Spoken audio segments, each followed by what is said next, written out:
Puso mayang adlaw natakaron diri sa NBI Sevro office sa particular na sila forensic laboratory. Ato makauban karon si Dr. Renicam ang medical legal officer, forensic expert no? Diri sa NBI Sevro. Doc, mayong buntag. Maing buntag lang. Okay, Doc, dari ko sa resulta sa inyong autopsy no sa katong lawas sa PDL nga napalgang patay or unconscious. So, say result, Doc?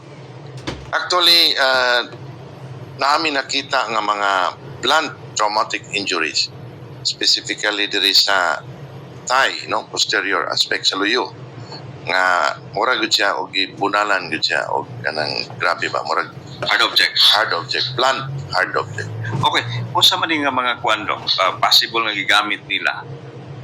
Pwede na siya paddle, pwede kahoy.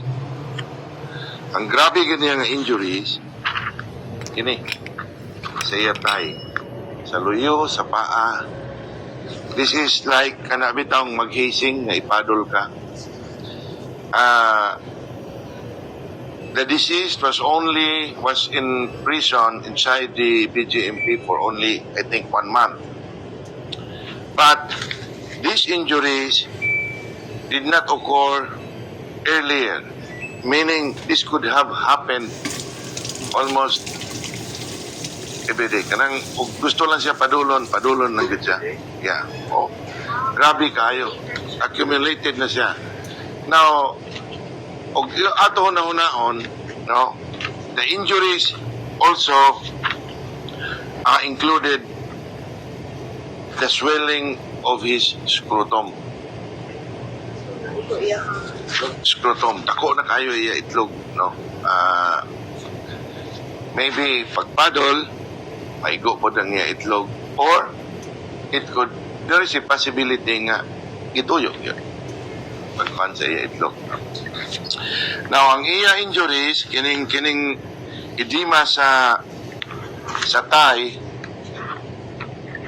this could accumulate almost 1,000 cc of blood sa diri sa thigh. So, normally, pwede ra ka maka-lose of blood 10% of your total blood volume. So if your total blood volume is 4,500 cc, you are only allowed to lose blood nga dili ka walay mahitabo nimo 10% of that, 450 cc. But if blood accumulates on the thigh, mga 1,000 cc, meaning to say it is not tolerable na sa body. So it can already cause death. Plus the pain, ang pain, it can cause a neurogenic shock, meaning shock nga pain nga dili na maagwanta sa tao. Sa lower thigh. Fresh na hit na bugo.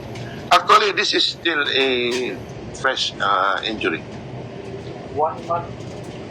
Sila na kung ikuha na. Kay og 1 month pa ni siya, pagsulod niya, gibunalan ni siya, wala na ni siya. Because this will already heal. So this is a fresh injury. I cannot say torture, but he sustained this injury. Yeah. Ang type of weapon gamit yung pwede na Blunt. It is a blunt object. So the cause of death is kasi kung Blunt traumatic injuries. So, buti pa sa bugaan. This is a blunt trauma. So, naigo siya. Iko siya. No. Hard object. So, wala pagtuma sa yung death certificate. Actually, ang death certificate, manggod, I cannot also blame the doctor. Kay tingali, wala pa din niya tanawa. Pag-abot lang niya dito, DOA man, so niingon lang siya sudden cardiac death. Pero sa kuandok, pag hiling niyo sa heart, kasi tanaw niyo sa dina. Kasi talaga something wrong. No, there was not something wrong. But a cardiac arrest is secondary to an antecedent cause. No? So this is the kini may una, ang cardiac arrest happened is a consequence of another injury. Yes. Yes. What's it called? Sa iyang kwas, doon na may mga abrasion Yan, may abrasion siya sa elbows. Like this one. Sa elbow mo ni. Oh. Dire. This can be considered as a or interpreted as a defense wound. Meaning, kung gibunalan siya to preserve life, nang laban siya, iya, tabon sa iya. So this can be interpreted as a defense wound. So kung naglaro kong doon, ito yung mga lagpong siya ang lower And this is sa kanang TV. this is a normal finding sa mamatay.